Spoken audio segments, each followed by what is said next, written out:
തൊഴിലധിഷ്ഠിത കോഴ്സുകൾക്ക് യൂണിവേഴ്സിറ്റി സർട്ടിഫിക്കറ്റോടുകൂടി ബംഗളൂരു ആസ്ഥാനമായി ആരംഭിച്ച ഇന്ത്യയിലെ ആദ്യ ഓൺലൈൻ അക്കാഡമിയാണ് സ്വിസ് എഡ്ടെക്. ജോലിയുള്ളവർക്കും ഇല്ലാത്തവർക്കും കോഴ്സ് പഠിക്കാം. സ്ത്രീ ശാക്തീകരണം, കുട്ടികളുടെ വിദ്യാഭ്യാസം എന്നീ ലക്ഷ്യങ്ങളുമായി ആരംഭിച്ച സ്വിസ് എഡ്ടെക് ക്രമേണ യൂത്ത് എംപവർമെന്റിന്റെ ഭാഗമാവുകയായിരുന്നു.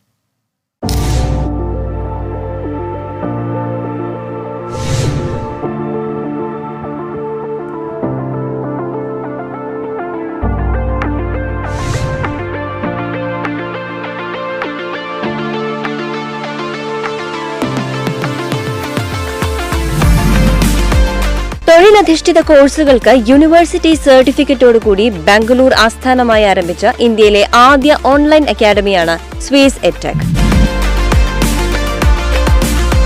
വീട്ടിലിരുന്നോ അല്ലെങ്കിൽ നിലവിലെ ജോലിയിൽ അപ്ഗ്രഡേഷൻ ചെയ്യാനോ സാധ്യമാകുന്ന രീതിയിൽ വിദഗ്ധരുടെ സഹായത്തോടെയാണ് സ്വിസ് എഡ്ടെക്